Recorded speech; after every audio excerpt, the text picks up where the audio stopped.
bonjour, j'espère que vous allez tous bien, que vous êtes en forme, enflammés. Donc voilà, ce matin, ça fait donc pratiquement une semaine déjà après le déconfinement. Donc tout est différent et il y a vraiment un changement. Puis Christiane, ma chère femme, Christiane vous dira quelques mots. Voilà. Bonjour, je suis heureuse de vous retrouver sur notre chaîne YouTube. Et je pense que vous avez bien vécu le confinement parce que même pendant le confinement, Dieu était à l'œuvre. Dieu nous a aidés, Dieu nous a protégés, Dieu nous a donné de quoi nous nourrir, de quoi nous vêtir. Et maintenant, en rentrant dans la période de déconfinement, c'est une autre phase qui s'ouvre devant nous. Alors soyons encore courageux, respectons encore les gestes barrières, soyons vigilants et marchons d'un même pas vers les projets que Dieu a pour l'Église. Merci pour votre attention. Voici donc le meilleur est devant nous. Alors donc, pour ce matin, le sujet de mon intervention, j'ai intitulé La valeur d'une église locale. Alors souvent dans nos pays, bien sûr en Europe, quand on prononce le nom l'église, on voit les églises, enfin les bâtiments dans les villes et dans les villages, etc. Mais l'église veut dire, c'est une assemblée de personnes qui ont la même vision concernant l'éternité. Donc, l'église, je répète souvent, c'est toi et moi, l'église c'est vous et moi, l'église c'est Christiane et moi, voilà, c'est un ensemble de chrétiens qui ont accepté Jésus-Christ comme leur sauveur. Donc, tous ceux qui sont sauvés en acceptant Jésus-Christ comme leur sauveur, tous ceux qui sont réconciliés avec Dieu par la foi en Jésus-Christ, ces personnes-là sont passées de la mort éternelle, de la condamnation éternelle, à la vie éternelle. Et toutes ces personnes ont reçu le pouvoir de devenir les enfants de Dieu. Et quand on pense à ces expressions, ces qualificatifs, que nous sommes les enfants de Dieu, ça veut dire une famille de Dieu, c'est un privilège, c'est une grâce, c'est la faveur de Dieu. Nous sommes devenus les enfants de Dieu et nous sommes une famille et c'est Jésus qui est notre chef suprême. Alors l'évangile de Matthieu, chapitre 16, le verset 18 nous dit ceci. Et moi, je te dis que tu es Pierre, et que sur cette pierre, je bâtirai mon église, et que les portes du séjour des morts ne prévaudront point contre elle. Voilà, c'est un verset très, très, très discuté, mais en même temps très profond. Et nous savons que l'Église, le pierre angulaire de l'Église, c'est Jésus lui-même, c'était la confession de Pierre. Et Jésus voulait dire, ben voilà, je vais construire mon Église sur moi-même. C'est moi qui ai le fondement, la pierre angulaire, voilà, et j'ai construirai donc mon Église. Et cette Église est plus puissante que la puissance de la mort. Ces versets veulent nous dire ces choses-là. Elle est plus puissante, donc même si on parle d'une Église locale, elle est plus puissante de la mort et l'enfer.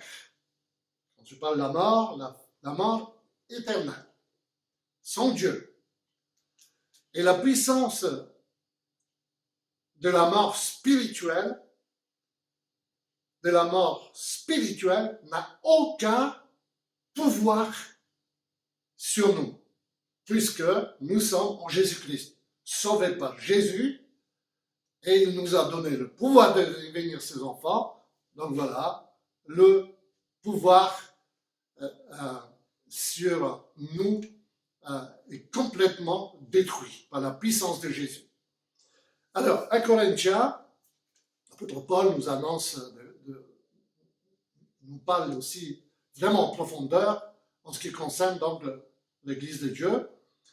1 Corinthiens chapitre 3, le verset 16, nous dit ceci. Ne savez-vous pas que vous êtes le temple de Dieu et que l'Esprit de Dieu habite en vous? Voilà, donc la parole de Dieu nous dit dans plusieurs endroits de la parole de Dieu, c'est l'enseignement profond de l'apôtre Paul, qui va nous dire et confirmer cette pensée et aller dans la même direction que Jésus, en disant nous sommes donc le temple de Dieu. Et quand on parle d'un temple, littéralement parlant d'un temple, c'est un bâtiment, voilà, veut dire une habitation. Donc, nous sommes le temple, nous sommes une habitation, nous sommes habités par Dieu. Par Dieu, nous sommes une habitation de Dieu par le Saint-Esprit qui habite donc en nous. Donc, le temple, je me répète, veut dire une habitation, nous sommes habités. Le temple est saint aussi, donc vous avez entendu, le temple est saint, donc cette habitation, vous et moi, nous, les chrétiens qui ont donné notre vie à Jésus, nous sommes une habitation sainte. Et puis Paul voulait dire que, voilà, vous êtes saints. Et la parole de Dieu nous dit que Dieu nous a sanctifiés. Il nous a mis à part, il nous a purifiés, il nous a rendus saints. Nous ne sommes pas devenus saints par nous-mêmes, par nos forces, par nos mérites, mais il nous a sanctifiés. Donc, cette habitation de Dieu par le Saint-Esprit en nous, voilà, doit être propre. Donc, chers amis, ça nous interpelle. Parce que, si vous voulez, si tu veux, mon ami, que Dieu puisse habiter en toi par le Saint-Esprit, si tu veux que tu sois habité, une habitation de Dieu, eh ben, il faut que cette habitation, ta maison, soit propre, soit vraiment exemplaire, soit capable d'accueillir cette sainteté de Dieu lui-même qui habite en nous par le Saint-Esprit. Donc, quelquefois, oui, il faut qu'on puisse revoir aussi nos pensées, parce que nos pensées, quelquefois, sont impures. D'accord? Nos intentions, nos actions. Voilà. L'ennemi fait tout pour nous détourner de cette sainteté, pour que nous puissions salir à nouveau, voilà, cette habitation, voilà, nos attentions, nos pensées, notre cœur, l'âme, l'esprit, notre corps, Satan veut que nous salir pour que Dieu ne puisse pas habiter donc en nous, que nous ne soyons pas vraiment une sainte habitation de Dieu par le Saint-Esprit.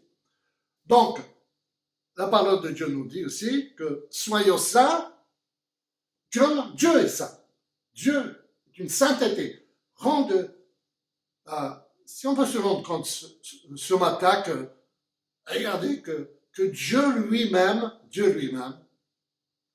a fait de nous une habitation pour lui. Il habite en nous par son esprit. C'est un privilège. Alors, vous voyez, nous sommes cette église locale, et cette église locale a une valeur. Pourquoi? Je vous parle d'une église locale qui a une valeur sans limite, formidable. Ensuite, Les Actes des Apôtres, chapitre 7, et le verset 48 nous dit aussi, ce sont des paroles très fortes, très puissantes. Mais le Dieu très haut n'habite pas dans ce qui est fait de main d'homme, comme le dit le prophète. Le ciel est mon trône et la terre mon marchepied. Voilà, c'est aussi très profond. Dieu n'habite pas dans ce qui est fait par les hommes, son Dieu. Il y a des gens qui veulent faire des choses spirituelles, etc. Mais Dieu n'est pas du tout là. Il y a des gens qui construisent des structures religieuses, mais tout simplement selon leur volonté, leur attention, voilà. Mais Dieu n'est pas là. Et puis Dieu n'habite pas du tout dans ces habitations qui ont été donc conçues, construites par les hommes, sans la volonté de Dieu et sans Dieu lui-même. Parce que c'est Jésus, c'est Dieu qui construit son Église. Donc, il habite en nous par son esprit, d'accord? Et si nous travaillons avec lui, si nous sommes obéissants à Dieu, si nous rentrons dans sa volonté, eh ben nous devenons ses ouvriers. Nous sommes les ouvriers avec Dieu dans ce travail de la construction de l'Église. Et une fois de plus, j'aimerais souligner quel privilège, nous avons un grand privilège, c'est la faveur de Dieu de faire partie d'une église locale, d'être engagé, et puis ensuite travailler avec Dieu. Alors, quand on parle de travail avec Dieu, c'est peut-être encourager quelqu'un, c'est aussi prêcher l'évangile, c'est aussi annoncer l'évangile, c'est construire un culte avec différents ministères. Nous travaillons avec Dieu. Mais si nous faisons des choses spirituelles, en disant spirituelles, et s'il n'y a pas Dieu, ce sont des choses, des actions religieuses. Et Dieu n'habite pas dans ces structures. Alors, chers amis, c'est tellement important de pouvoir préserver notre habitation dans la sainteté, dans la propreté, et puis ensuite, pour que Dieu puisse avoir vraiment sa place dans nos vies, habitée par son esprit en nous, et puis ensuite, nous sommes en action, on travaille, nous construisons finalement l'éternité, parce que l'Église, c'est une affaire, c'est un domaine éternel, éternel. Il y aura un moment où Jésus viendra chercher son Église, il viendra à l'Église, et puis nous vivrons l'éternité avec Jésus. C'est formidable. Quelle bénédiction. Et puis ensuite, voilà, l'Église locale a aussi une mission importante. Et je vais laisser Christiane partager quelques pensées en ce qui concerne justement la mission d'une Église locale. Et oui, c'est merveilleux de participer, d'être engagé dans une église locale. Parce que cette église locale a une mission très importante. Elle n'existe pas simplement pour faire acte de présence dans la ville ou dans le quartier, mais elle existe pour annoncer la bonne nouvelle du salut. Cela veut dire que nous sommes là pour annoncer que Jésus-Christ est venu sur terre pour sauver l'humanité, pour sauver l'être humain. Elle existe aussi pour restaurer les cœurs brisés. Combien de cœurs brisés il y a autour de nous? Combien de vies brisées il y a autour de nous? Combien de personnes malheureuses sont là, orphelines, brisées par les aléas de la vie quotidienne? L'Église a aussi la mission d'édifier, d'encourager par la prédication de la parole. L'Église est là pour encourager les personnes de l'Église locale à lire la parole de Dieu, à la méditer, à la digérer, afin de pouvoir eux-mêmes ensuite la partager à d'autres. L'Église aussi, elle est là pour protéger le peuple par la prière, par l'intercession, par la communion fraternelle. L'Église du Dieu vivant est porteuse de vie. L'Église du Dieu vivant est une Église authentique, une Église qui a un fondement solide, une Église qui est remplie d'espérance, une Église qui est remplie d'amour, une Église dans laquelle on enseigne la réconciliation de l'homme par Jésus-Christ avec Dieu. L'Église, le corps de Christ, est appelé à briller dans les ténèbres. N'ayons pas honte de l'Évangile. Soyons des hommes et des femmes de foi, des hommes et des femmes qui proclament la vie éternelle en Jésus-Christ, notre Sauveur. Voilà, chers amis, soyons vraiment engagés à part entière dans une église locale. Nous avons besoin d'une église locale. Nous avons besoin les uns les autres. Nous avons besoin de cette protection spirituelle. Nous avons besoin de faire partie d'une famille spirituelle et nous avons besoin de faire partie d'un corps, le corps du Christ qui est l'Église. Imaginez-vous qu'on va m'enlever juste une main, elle ne pourra jamais vivre sans être dans le corps. Voilà. Donc, tous les membres de notre corps fonctionnent bien parce qu'ils sont ensemble, il y a une tête et tous les membres avancent dans la même direction, dans la même vision. Donc, je répète, soyons vraiment engagés dans une église locale. Cette église locale a une valeur sans limite, d'accord? Nous avons un grand privilège de faire partie d'une église, faire ensemble. Donc, la valeur d'une église locale, je répète, est sans limite. C'est une bénédiction. Soyons fidèles. Voilà. Seigneur Jésus, que ta puissance se manifeste sur nous tous. Fais en sorte que nous soyons conscients que nous avons besoin de toi, mais le fait que nous avons besoin de toi, nous avons aussi besoin d'une église, d'une assemblée pour pouvoir grandir, se faire nourrir et être aussi protégé. Et cette église commence ici et nous vivrons éternellement avec toi. Merci Seigneur. Amen.